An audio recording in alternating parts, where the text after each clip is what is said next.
Thank you and welcome to the Patriots 300 level podcast. My name is Eric and I'm joined by my co-host Kevin. Welcome back for our 47th episode this week, where we'll be recapping the Patriots' latest loss to the Minnesota Vikings on Thanksgiving and previewing this upcoming Thursday night's game versus the Buffalo Bills. As a reminder, you can follow us on Twitter and Instagram at Pat's 300 level pod for up-to-the-minute updates and commentary on news of the day, as well as at our website at pats300levelpod.com. So welcome back. Happy Thanksgiving, everyone. Hope you had a better Thanksgiving than Kevin. And so, Kevin, what were your thoughts from this game? Luckily for me, I wasn't able to watch it live because I was in Korea, so I didn't have to go through those frustrating moments minute by minute. But watching the recap and everything, it was definitely one of the more frustrating losses of recent memory. What were your thoughts? Yeah, I would say frustrating is delicate for how this was. This is probably the most frustrating loss they've had in quite a while, just because they should have won this game in multiple different ways.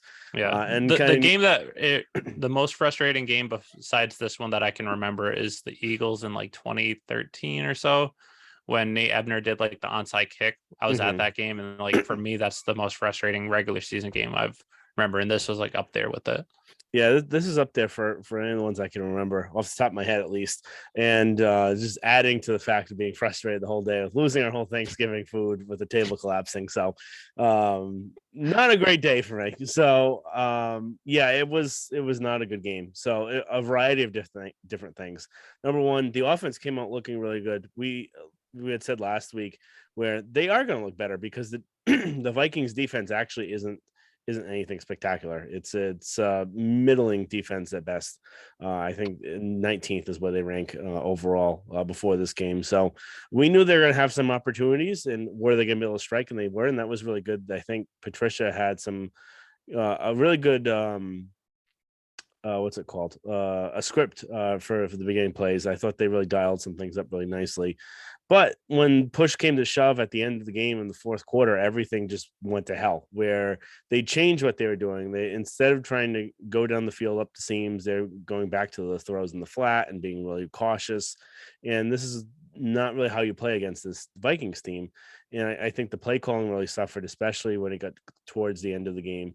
The execution started suffering. The offensive line, we were doing a really good job in the beginning of the game. And in the fourth quarter is when it kind of all went to hell. But that's also because they stopped running the ball too. They got away from the run.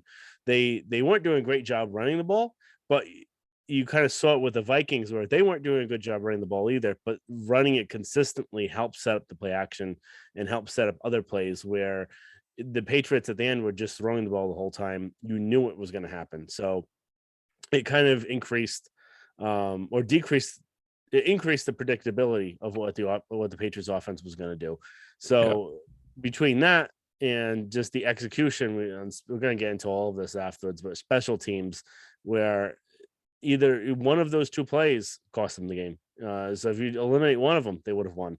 And then the officiating too, where usually I don't like to complain about officiating. This is horrible. It's not just one or two calls that they missed. They missed 5 or 6 big calls that had, and they're pretty much all only on the Patriots too. Mm-hmm. And then again, there was the face mask against Jonathan Jones, where there's a face mask directly against him too that wasn't called. So I don't know if offensive players that have the ball can get a face mask. I don't know if they can either, but just that's really annoyed me. Yeah, I know. I was gonna ask in the group chat if that was a thing, but because I couldn't remember or look it up. But again, it just the amount that they had, it directly impacted the game. But I'm not gonna blame the loss on them because the Patriots had multiple opportunities to win this, and they screwed them up. So they still deserve to lose the game. But if you could take away any of those sorts of things, the Hunter Henry catch, if they ruled out a touchdown, they would have only needed 3 points to tie the game up at the end. And they would have had to go for it on 4th and 16. They would have been able to maybe change a few things up. They were going to field goal there, probably tied the game. And who knows what would have happened. The Vikings probably would have drove and scored. But who knows? It's a completely different game. So that was also very frustrating at this. About it just wasn't a consistently called game. The game. No, definitely. I think one point that you touched on earlier was the running attack, which I actually want to talk about. Is They only ran the ball outside of the jet sweep to Kendrick Bourne, which lost 7 yards. Mm-hmm. They only ran the ball 12 times and threw the ball 39 times. Whereas the Vikings, they weren't getting much, but they ran it 25 times and threw it 37 times. So there was a little more consistent of, you weren't sure which way they're going to go. So you had to at least respect the run, especially considering how good Dalvin Cook is as a running back. And then Mondre, he actually didn't do a bad job running. He ran, I think, 5 yards per carry, and Harris was three and a half. But they were doing a decent job. It was just, since they kept having to pass, it was just a little more predictable, especially the last couple drives. Yeah, I thought overall, kind of switching gears a little bit. There's nothing, I don't really want to add too much more to the officiating, because that's what everyone's been talking about the past few days and pretty much cover everything. Talk about Mac. I actually thought this was Mac's best game, probably as an NFL player. I thought he did a really good job. There were some throws that were incomplete that still were really good throws, and it was either on the wide receiver Nelson Aguilar, that 4th and 16 call, especially where he just stopped running, where if he didn't, that should have been a catch and possibly even a touchdown. But I thought he looked really well in command. There were a couple of sacks towards the end of the game where you might want to blame it on him, but there was also Trent Brown, for instance, on that 3rd and something, where he took a sack and got them out of field goal range. He went to cut block, where it was a deep throw, where offensive linemen are never supposed to cut block on pass that, or a play that takes long to progress. So I thought overall he did a really good job, and his numbers supported, throwing career high 382 yards, 2 TDs. And this kind of shows what you potentially have a quarterback when the offensive line is able to hold up. He didn't get too much pressure throughout the game until the last few drives, and he was very efficient. Yep. Yeah, there's not really too much to add there, but like I said, this really showed more of kind of what Mac could be, rather than what we've seen this year. And when everyone saying that Mac isn't any good, he's a lot better than he's played so far. And this game, and even the Ravens game, have showed that he can and will be better. It's just surrounding him with the right things, having the right play calling, which is a big thing, because even you look at the red zone issues that they had, and I'm not sure if we had that in here or not, but a lot of it goes down to play calling and what they're kind of dialing up. Like you had mentioned, that Bourne end around. What the hell are you running an end around for right over there? I don't think they've run one the entire season at all. And maybe they're trying to get someone caught off guard, but it's just, that's not really the place to do it. And I get you trying to change things up, but you got to do more in attack a lot differently. And I feel like when push comes to shove, that's where Patricia hasn't really shown much, and he still hasn't. And it's easy to dial up things in between the 30s. Because there's a lot more yardage to run different routes and run different concepts and everything like that. But when it gets really shrunk in, that's where you have to have, one, the playmakers to do it, and number two, you have to have the creative plays to make up for that lack of space. And that's just the things that I don't think we've really seen. I think it's a combination of both, where you have a lot of players that don't have breakaway speed, where they can't get off their blocks. And we even see it with Hunter Henry every single game. It drives me bananas, where every single time he just doesn't turn his head around. And there was a throw, not in even the Vikings game, it was the game beforehand, where everyone was complaining about Mac taking a sack. And they're like, oh, Hunter Henry's wide open in the flat. If you look at his head isn't around. So he would have never caught the ball. So that's like a big issue with them, where they're not ready for the ball on time. And then number two, a lot of them aren't fast enough. The only one that really is Thornton. And he actually saw his playing time get decreased over this game. And it just could, because some of the stuff we've seen with him, he's dropped a lot of balls. He hasn't run the right routes, it seems. Same thing with Bourne, where Bourne's a great playmaker, but he seems like kind of an idiot now. So, like, what's the difference between this year and last year? Is it the coaching that they spent more time with him last year, or is he got his priorities elsewhere right now? But, it's I think one thing I just want to add on to the red zone, or new red zone inefficiencies of inside the 30, is Yes, I think play calling has been a big issue, but I think another part of it is a lot of self-inflicted wounds once they get into the Mhm. red zone, where it's penalties, false starts, holding penalties that aren't necessary, things like that, dropping passes, fumbles, where ordinarily pre 2018 you would never see this stuff from the Patriots, but it looks like the last 4 years or so it's just coming in more and more. Mhm. Hopefully it's something they can correct, because a lot of it is just self-inflicted wounds or that aren't necessarily uh caused by other things. It's just you can do it. It's all mental.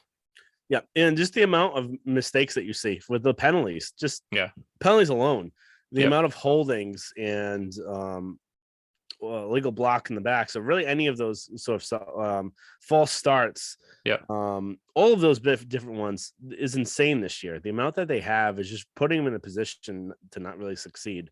Where Yeah. you're, instead of being second and short or second and medium or third and short, they're second and long and third and medium, third and long. So Yeah. And then one thing David Andrews said a few weeks ago was, I've never called plays, but I can't imagine having to call plays where it's always third and long, because we back ourselves up because of penalties yeah. every single time. Mhm.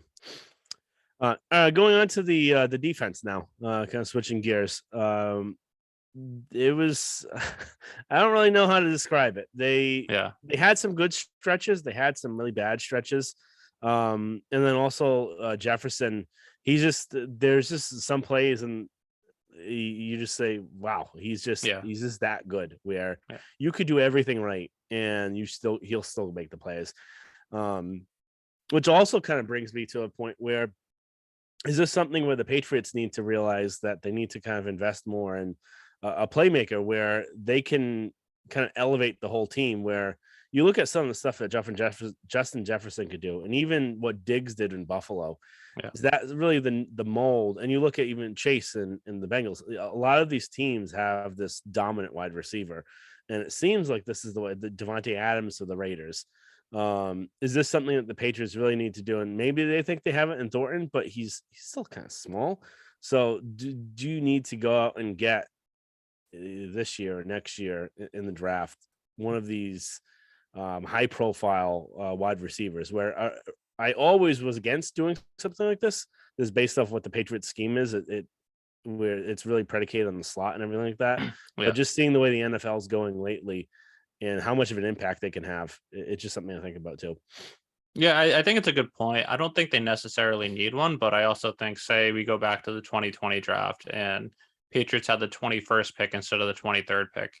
Mm. They probably would have picked Jalen Rieger just like the Eagles and passed on Justin Jefferson. So there's no guarantee that they'll pick the right guy, especially No. a wide receiver. But yeah, I thought the defense, it was tough to say. I thought the run defense was excellent. They held Cook to only 42 rushing yards on 22 carries, less than 2 yards per carry.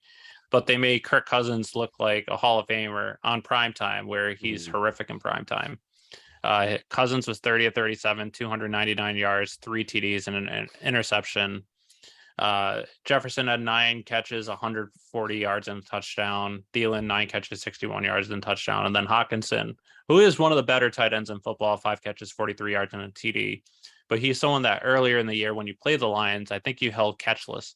Granted, the Lions were without some of their wide receivers, so you could more zone in on taking him out of the game. Mm-hmm. But defense was inconsistent. They were better in the second half.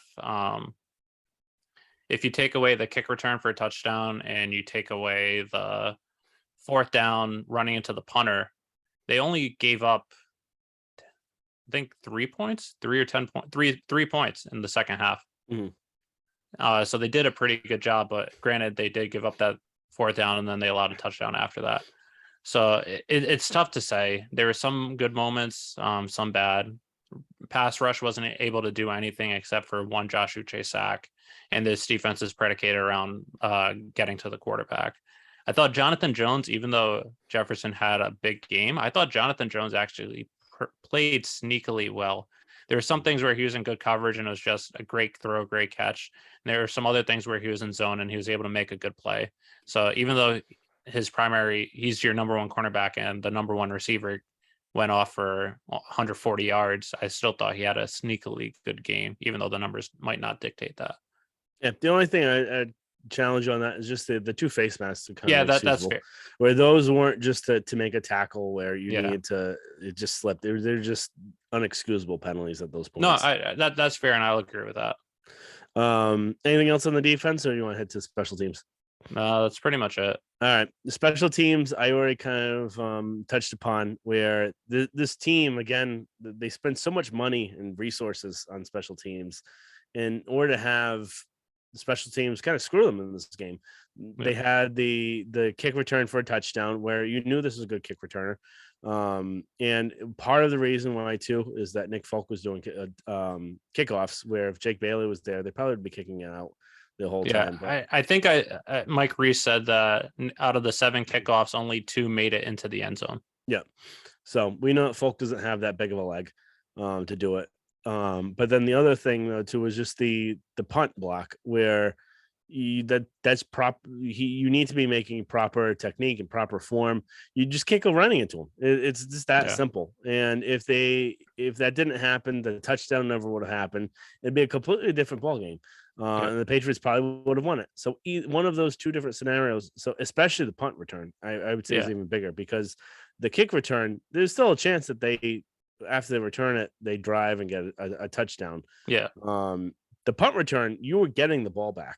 Yeah. So and then part of it, I think a lot of it goes on Pierre Strong because he has to know you can't make contact. You have to make a good route to the punter and block the ball, but also use good technique. But I also blame a lot of it also on the coaching staff where it's 4th and 3. If it's 4th and 6 or longer, then you have a case where even if it is running into the punter, they're still going to punt the ball away unless they go for it inside their own 40. But if it's 4th and 5 or less, there is a chance that they could run into the punter or the punter could pull a soccer player, flop, and then you get the penalty even without touching them. And then also using Pierre Strong in that situation. A few weeks ago when they blocked the punt, Jonathan Jones blocked the punt. It was 4th and 9. And then you're using a very experienced player in Jonathan Jones, whereas they use Pierre Strong in this instance, who's a rookie. So I don't know if it's just that inexperience, and if it was using someone else, then okay. If it's Jonathan Jones using that, I won't blame the coaching as much, but having a rookie in that situation who might not have as much experience, that's where I blame a lot of it on the coaching as well.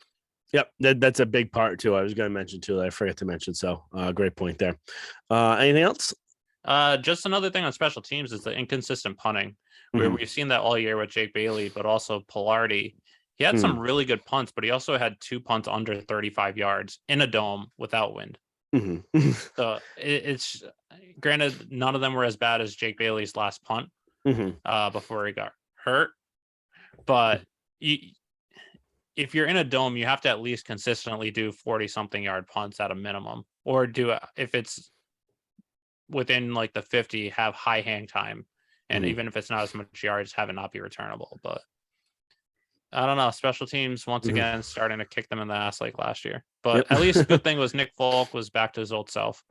Yep. Yeah. So I think the wind was just kind of a aberration. We'll get to this a little bit later, but looks like it's gonna be some gusty winds on Thursday night. So surprise. Same conditions as last Jets game. Offensive line, they looked a lot better to start the game. Again, though, when push came to shove at the end, that's when they really started to kind of shit the bed. But it's also tough though when the defense knows you're going to be passing, they can all out rush as well. And I thought Mondre, even though he's not offensive line, I thought he was excellent in pass protection as always. He's just he's just everywhere. He's doing really good. And one thing I don't know if I told you or not, or if you heard on the broadcast or not, because I know you were kind of skimming through it. But Bill, when he was giving his, he kind of refuted that report today. Oh, did he? Yeah, he said, "I don't remember that. I don't remember it like that." Oh, well, he just may not be trying to make it sound. He probably said it and probably didn't want being out there where he probably didn't want Stevenson to hear that. But Lawrence Taylor is probably his favorite player. So in case you weren't on the broadcast and you didn't hear, Belichick compared Mondre's development to Tom Brady and Lawrence Taylor. Yeah. So go ahead. And Lawrence Taylor, I would say Bill loves even more than Tom. Yeah. So to be in the conversation of Tom and Lawrence Taylor, I know he regards both of them as the greatest at both of their sides of the of the ball. So Tom the greatest on offense and Lawrence on defense. He probably thinks Lawrence is probably better than Tom,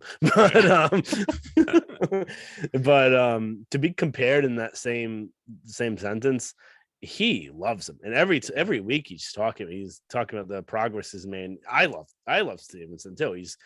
He's incredible. He's big, but he's fast and he's quick, and he can, even when he gets the ball, if he gets touched, he's breaking the tackle.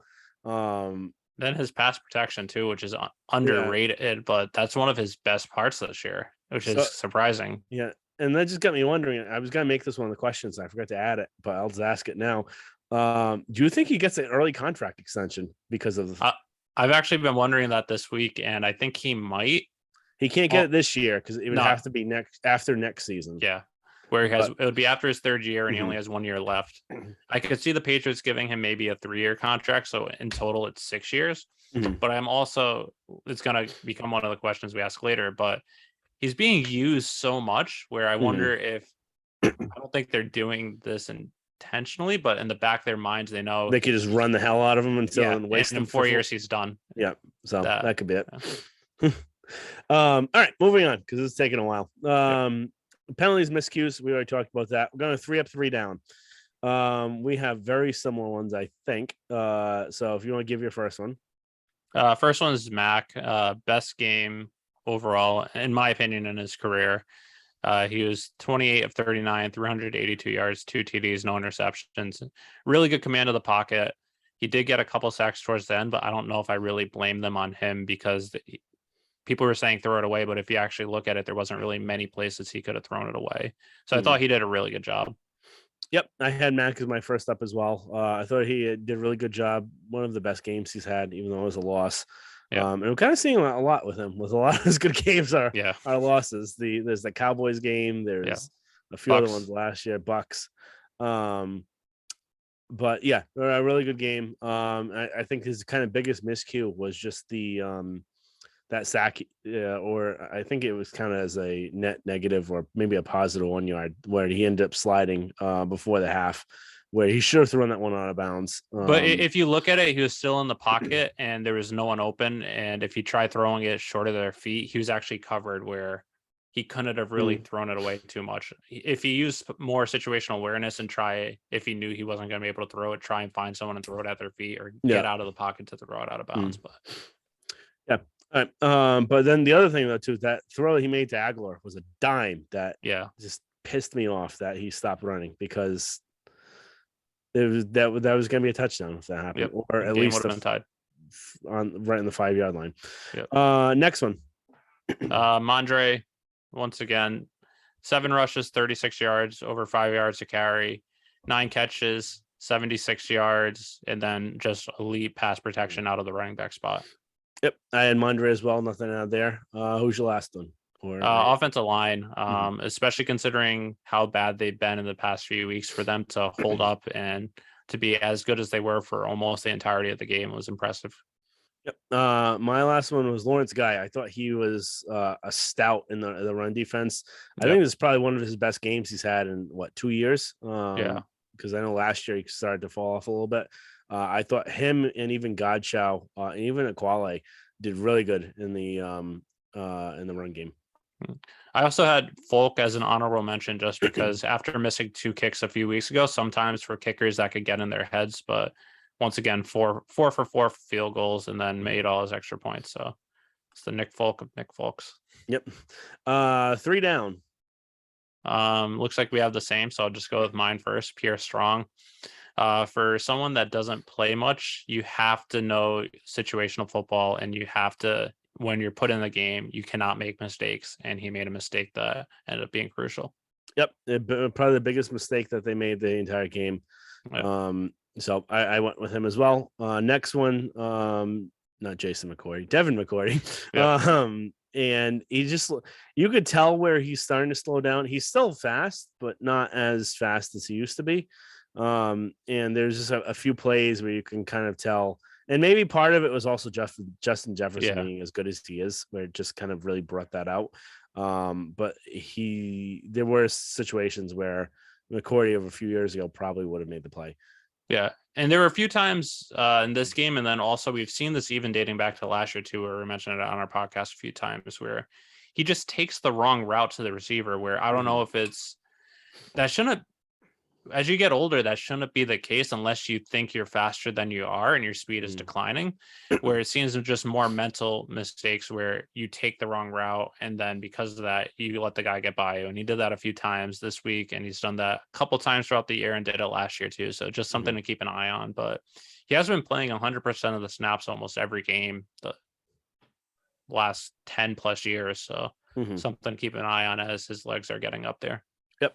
Last one, special teams, situational football. We kind of harped on this the whole time. I don't really think there's much to add there. All right. Trivia. You got 2 questions for me this week. I do. Interested to see what these are.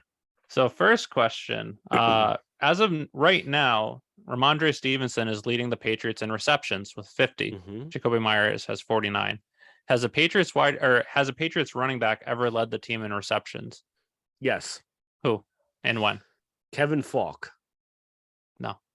James White. Yes. When? I don't think. I'll just say this because the receivers weren't good. 2020. No. 2018. He led the team with 87 catches. That's interesting. Second question. Devin McCourty has played 199 games Thursday night, assuming something unexpected doesn't happen. Assuming he plays, he'll have played his 200th game. How many Patriots players have played 200 games with the Patriots, and who are they? Tom Brady. Yes. Let's see. How much old is McCourty? 36. Tom Brady. Julian Edelman? No. I'm gonna say because he was like 35-ish when he left. Oof, that's tough. How many are there? There's 5 total that have currently played 200 games. McCourty will be the 6th. Oh God. Okay. So Tom Brady. Yes. Oh, this is tough. Oh, Matthew Slater. Yes, Slater's number 2 after Brady. How many did Slater play in? Slater played in 217. 17. Okay. And how many offense? How many defense? 1 offense, 1 defense. Oh, geez. There's gonna be an offensive lineman probably. Yes. And then a linebacker? No. Safety? No. Corner? No. Defensive lineman? Yes. Defensive lineman. Yes. Oh God. I'm gonna give myself 10 seconds in order to answer, and then I'll give up. Matt Light. I don't think that's it. Who was the offensive lineman? Bruce Armstrong. Oh, I didn't think old. And then who's the defensive lineman? Julius Adams. I don't even know who that is. And then rounding up number 5. Oh, what was the other position?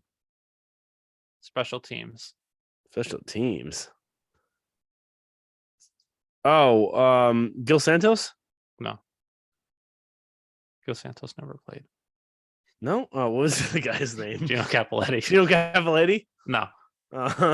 Steven Gostkowski. I was gonna name him. I didn't think he was old enough. I'm surprised. And part of the reason why McCourty has made it up to 200 is in his 13-year career, he's missed 5 games. Started all 199. All right, that's interesting. I was gonna name Gostkowski too. I just didn't think he played enough. Gostkowski played 204, by the way. All right, news around the NFL. Anything of note that you wanted to mention, or you want to hit? It was bad news for the Patriots this past weekend with all the teams you wanted to lose. One with the Bills beating the Lions barely, the Dolphins destroying the Texans, Jets beating the Bears, the Cardinals crapping the bed, and the Chargers beating them barely at the end. Bengals winning, barely beating the Titans. So all bad news round for the Patriots. Yep. But we got still plenty of time left, so Yep. not too bad yet. But it'll be something we have to keep an eye on. All right. Yep. 5 questions. I think we actually have 6 this week. So first one, where do you think Bill O'Brien's going to be next year? It doesn't have to be a specific place if it's college or whatnot. And then if it is wherever he is, what is his title going to be? He's going to be either a college head coach, but I feel like that's not going to be the case since it's still late or it's getting late in the season and he's still just Bama's offensive coordinator and he hasn't done great this year, or he's going to be an offensive coordinator in the NFL. Where I don't know. I think it's going to depend on what head coaching positions become available and who needs offensive coordinators. But I don't see him being with the Patriots. So I'll just leave it at that. I don't have a specific position because I don't know what's going to be available and what the opportunities are.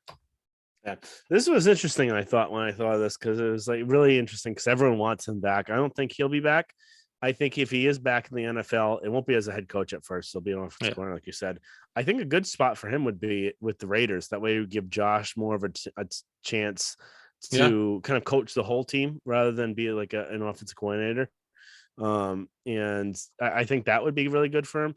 But I don't know if that would happen though, because I think they have Mike Lombardi's son, in high regard. I know they haven't done a good job this year, so unless he's starting to feel the pressure and feels like he has to, but I feel like he's going to give it another year with that. But who knows? Ownership might dictate that, so possibly. Yeah, if they wanted to fire Josh but didn't have the money to, they probably would have more of the money to fire an offensive coordinator than what Josh is making. So I also don't know how much I believe that report of they don't have money because it came from Bill Plaschke, who's more of a writer and not an actual reporter, which I know he's sort of a reporter, but it's more like commentary stuff. So I don't know if I fully believe that, but it could be the case. Yeah. And then I think more likely he'll probably somehow, he was rumored for the Georgia Tech job I saw the other day. But he needs either a higher profile because when push comes to shove, I think he wants to be an NFL head coach again. So he can't just be a middling college head coach. So Bama gives him high profile for being an offensive coordinator there. They didn't do that great this year, but either he tries to stick it out maybe one more year at Bama if nothing happens, or he's going to try and get in the NFL as soon as possible. So it'll be interesting. I'll say NFL offensive coordinator. Okay. Next one, name your top quarterbacks and stop when you get to Kirk Cousins. So in other words, how many quarterbacks would you rank ahead of him based on what we saw? Rank or rather have? Well, just rank. Okay. Either or. Because I was going to say, like, actually, Mac, I don't put Mac ahead of Kirk Cousins this year, but I'd still rather have Mac than Kirk Cousins. I would say rank then. So, like, how their performances. Like, I have in my list Lamar Jackson. I would never want Lamar Jackson. Okay, that's fair. So I'd go Mahomes, Allen, Brady, Herbert, Burrow, in no order. Hurts, Prescott. I'd still go Rodgers, Lamar.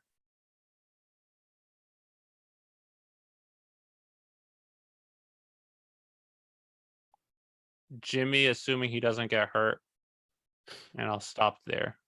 All right, that's very similar. I had the exact same. I include Geno Smith too. So I think that was 1, 2, 3, 4, 5, 6, 7, 8, 9, 10, 11 people have him. So 12 for Kirk Cousins. So, right where you kind of think he would be. So he played a lot better than what he actually is. Yeah. How long of a leash is Russell Wilson going to be given with the Denver Broncos? Something that me and you and a couple of our friends were talking about, just based on looking at his viability of cutting or trading him in case they wanted to. How long do you think they're going to give him, assuming he stays the course of being bad? I think the rest of this year and at least next year, probably one more, just because they gave up so much draft capital that they can't afford to just cut bait with him this quick.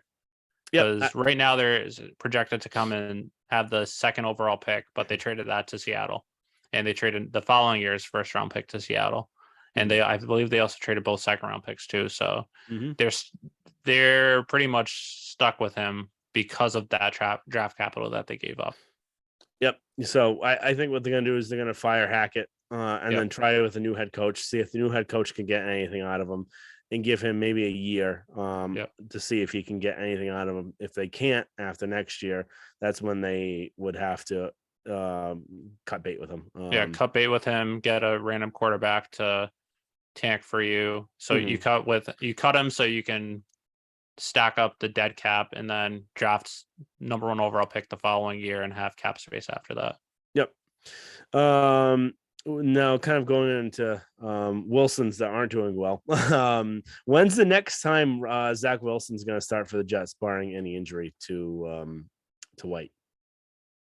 I can see 2 things. I say the easy one is opening day 2023, just because they invested a first round pick in him. He has shown he has the talent. He was 5-2 when they benched him with his only losses against the Patriots.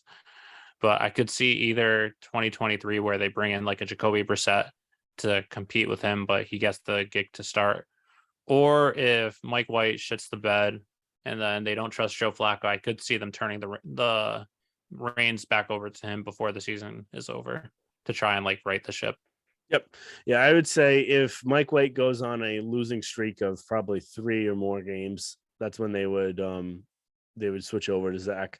The thing though is 3 or more games, they might be out of playoff contention by then. So I think it would be over the next few games how he plays. If he plays bad or versus if he plays like he did this past weekend, but they lose. So I think it's tough to say, but I would say if I had to bet though, I would say it's probably opening day of 2023. Yeah, same. I don't think he's playing again this year. I agree. Thanksgiving game theme question based off of Thanksgiving this past weekend. Didn't get to ask it on our last podcast. What is the side dish that you have to have on Thanksgiving? Your favorite one, and then what is your one you could do without that you could cranberry sauce? So mine would be I do love stuffing. So this one was really, really hard of a question for me. Mine though is broccoli casserole, where it's not even like a real casserole, but it's that's disgusting. It's broccoli with Velveeta cheese all over it and Ritz crackers with butter. And you have the butter and Ritz crackers and the Velveeta all mixed together. You're basically eating that, and the broccoli's there just so you're eating a vegetable. But it's you wonder why your stomach is the way it is. So that's probably my favorite thing. And then the thing I could do without would be corn. I don't like corn. I like corn. I used to like it. Because the corn you're having on Thanksgiving is not on the cob or anything like that. It's frozen corn. Or you could make it on the cob, but you could, but it's harder to find corn out here. That's true. Not out here in sunny San Diego. Last question I had: are the Patriots using Mondre too much? I think they are, but I don't think they have any alternatives considering Harris is hurt and they could bring up JJ for a little bit. But if you need to run, he can give you some in spurts, but they don't have a good number 2 back behind him to either catch out of the backfield, to pass protect, or to really run other than a few carries here or there. They invested 2 draft picks in running backs and Kevin Harris and Pierre Strong, but they're not where they need to be this year. But granted, a lot of Patriots rookie running backs aren't like that. Mondre is more, last year was the anomaly versus compared to the usual. So I think they have to use Mondre as much as they're using him, but I'm worried that as the season gets on, he could either get hurt or just start breaking down similar to Judon last year. Yep. Yeah, I agree completely. I think they are using him too much, but they don't really have a choice right now. Harris gets hurt like every game. And we've seen that the last few years with him. Yeah. It's usually a hamstring or a leg injury. And then they don't really have anything else. They don't trust the 2 running backs they drafted, and they haven't really shown anything to show why they'd be trusted. And then JJ Taylor is way too small. So they don't really Mondre's on pace for 80 something catches this year and also running for 1,100 yards. Yep. So just touch after touch. I'm just worried he's going to get hurt, but they have to do what they have to do. Yep. All right, moving on to the Bills. This is going to be a pretty interesting game. It's a pretty much a must-win. We'll get into this a little bit, but it means a lot more after that loss to the Vikings. Where if you won against the Vikings, you had a lot more wiggle room in the standings and getting to 10 wins. This is going to be a big challenge, but I don't think it's a complete unlikelihood that they would win this game. So there is a chance that they could win this. 3 of the last 4 meetings, though, the Patriots have only won 1 game, and some could say it was if there wasn't a hurricane force wind happening in that game, they may have lost that game too. Yeah. And they haven't really looked good against them lately. Ever Yeah. since that quote of Bill coming out saying that he didn't think Josh Allen was any good, they've gotten kind of smoked by them, except for that Yeah. one game. Not good. What are your initial thoughts? Yeah, so I think a lot of Patriots fans, when thinking about the Bills, get PTSD just from those 3 of the last 4 games have just been blowouts. But what a lot of people don't realize, yes, the 2020 game was a awful loss, but that was an awful team for Patriots team. Last year they lost at home in December, and then they got blown out in the playoff game. But they were also missing some key starters on defense, which is part of the reason why they weren't able to get off the field. So I think a lot of people forget that, where you were going with practice squad players as starting cornerbacks in the playoff game, and you're wondering why you can't stop Josh Allen. So I think that is something to do with it, but they do worry me because they are a very good team. But the good thing for the Patriots, at least, is the Bills started the year great at 6-1, and their only loss was at Miami, where on their sideline was like 120 degrees. But the last 4 games, they lost to the Jets 20-17. They lost to the Vikings 30-33. They barely beat the Browns 31-23, and they barely beat the Lions at the end of regulation 28-25. So they haven't been playing well lately. Josh Allen did hurt his elbow at the end of the Jets game, which might be part of the reason why he hasn't been looking himself the last few games. So this team is definitely beatable, as we've seen the Vikings and the Jets beat them, and then the Lions almost beat them. But you're going to have to give your best game, because they are coming in with one of the best defenses in the NFL, and then Josh Allen's one of the most explosive players in the NFL. Yeah, I agree completely. I think the thing that we're better off getting them now at the beginning of the Yeah. season, like you said, just because they do look like they are beatable, and especially with losing why am I blanking on Von his name? Miller. Von Miller on the defensive line. Their pass rush didn't look as good as it did when he was in the game. So once he left the game, there was a clear kind of difference in the pass rush. So Yeah. that was going to help, especially because the Patriots offensive line is not really good at all. David Mhm. Andrews is going to be back, which is going to help. But that right tackle position like scares the death out of me. So Yeah. it will be kind of interesting to see what happens and what they kind of do there. But yeah, Josh Allen is kind of the biggest one you got to worry about, where he can do really everything. He can throw, he could run. And the running eventually is going to get him in trouble. And I keep Yeah. saying this every single time about him. And I don't want to see him have well, this is horrible for me to say. You want to see everyone have a long career. For the Patriots fan in me, the less he lasts, the better.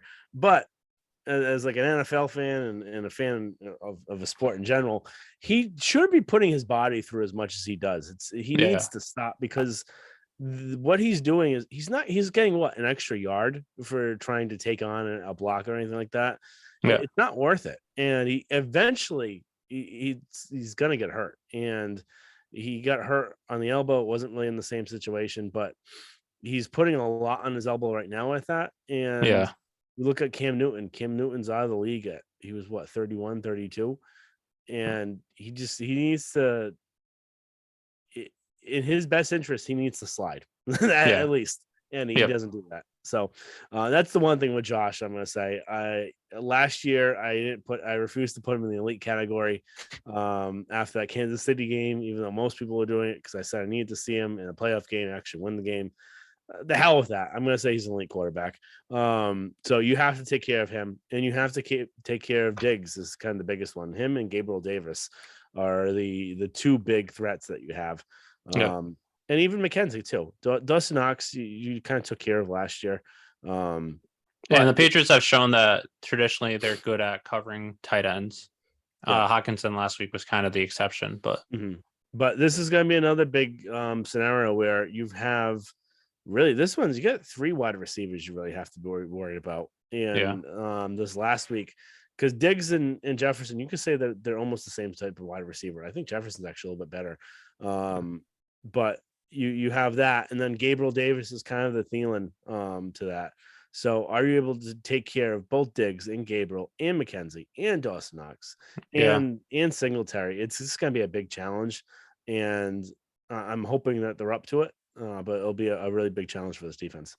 No, I agree completely. And I think Allen he's probably the biggest playmaker in the NFL, just because he can throw and he can run. Whereas you played Lamar Jackson before, and he pretty much beat you with his legs. Whereas Josh Allen, he's leading the Bills in rushing yards with 560, but also is passing for almost 300 yards a game. Mm-hmm. And when the Patriots won last year, 14-10 in the wind game, Josh Allen didn't really run the ball. And that was something that I was surprised about. And then we saw the next two times they played him, on 3rd and long, you'd have everything perfectly defended, and then he would run for a first down, which is a killer on defense. Mm-hmm. That's something they're really going to have to watch out for this year, especially seeing that Justin Fields and Lamar Jackson, the two running quarterbacks that you play this year, have beaten you pretty well. So they're going to have to find a way to take Diggs out of the game, try and limit Gabriel, and then rush the quarterback, get pressure on him, but not break containment, not let him run for first downs. I wouldn't be surprised if they put a spy on him, like Mac Wilson or Jabril Peppers, so that the thing with that is you are taking one less defender off the field, either from rushing or in coverage, but it doesn't let him run for first down, which is what he's done a lot of this year.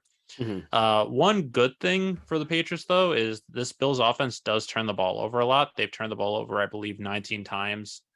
Allen leads the league in interceptions with 11. So you know that he's going to make some throws that you're going to have a chance to turn the ball over and possibly get some momentum, get some free points out of.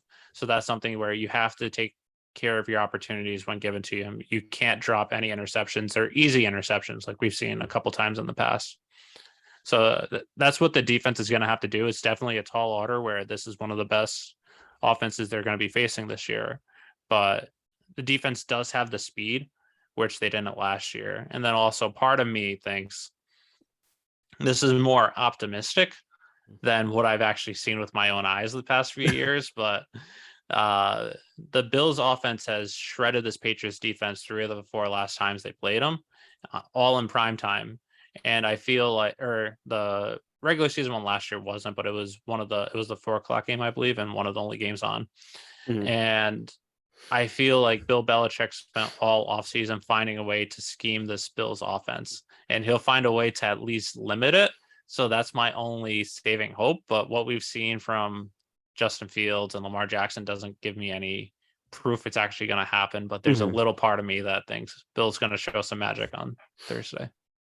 Oh, the other thing to start at that is that you could have the greatest scheme in the world if your players can execute. It's not going to matter. Fair. Very, very fair. And we saw that even on that crossing route where the Patriots gave up the touchdown to, I think it was the Thielen, where it was just 2 routes, and I think it was Jack Jones never got off. It was supposed to be Jack Jones was supposed to be giving up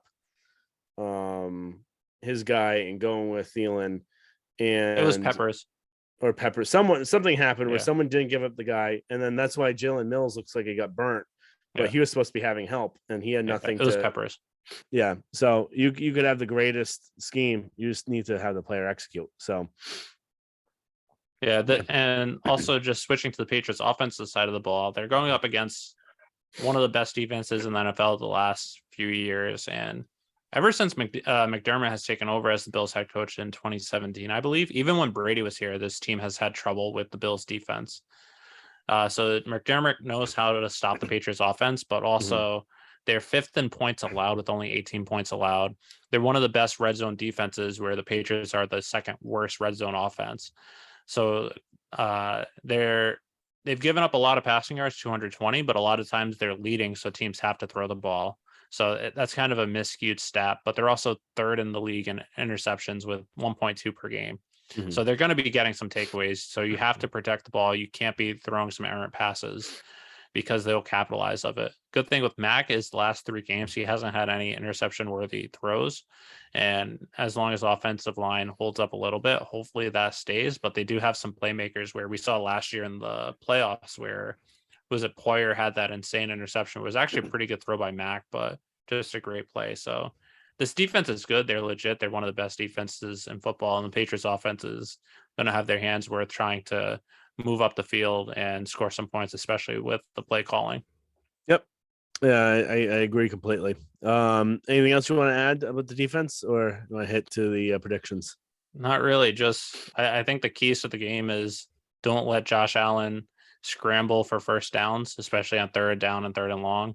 Try and limit Stephon Diggs. He's going to get his, but you can't let him break, and you can't let the other guys beat you. And then on offense, just don't have any false starts or unforced errors, and then hold on to the football, and hopefully you guys do enough to win the game. Yep. Yeah, I agree. And I'd say take away Josh Allen at first. Him and Diggs, it would be the top two things.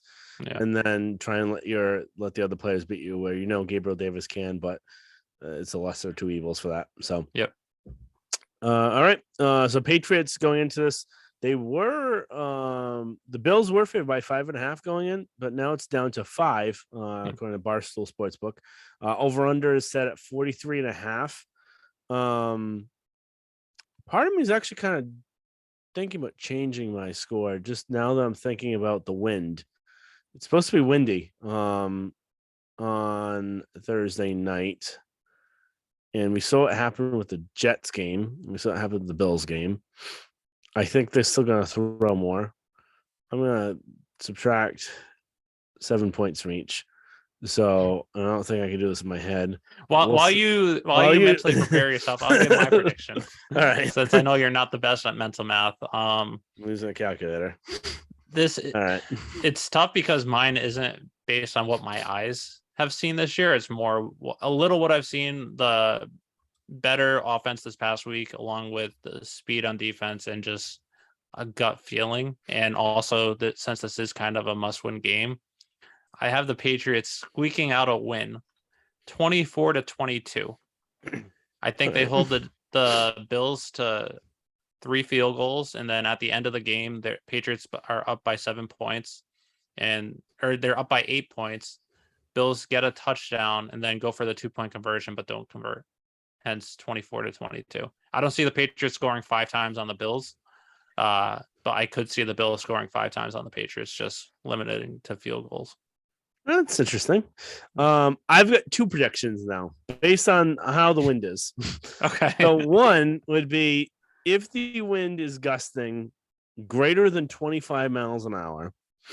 Let's say a really strong caveat. So if the wind is over 20, so let's say it's 30 or higher for the wind. Okay. The score is going to be 24-20 with the Bills winning. If the wind is less than that, it's going to be 31-27 Bills. Okay. I think it's just going to take away a touchdown I think it's just a touchdown equalizer. So Bills win by 4 either way. Just Bills win by 4 either way. Wind's going to produce a touchdown. Yep. Okay, that's fair. All right. Anything else you'd like to add? No.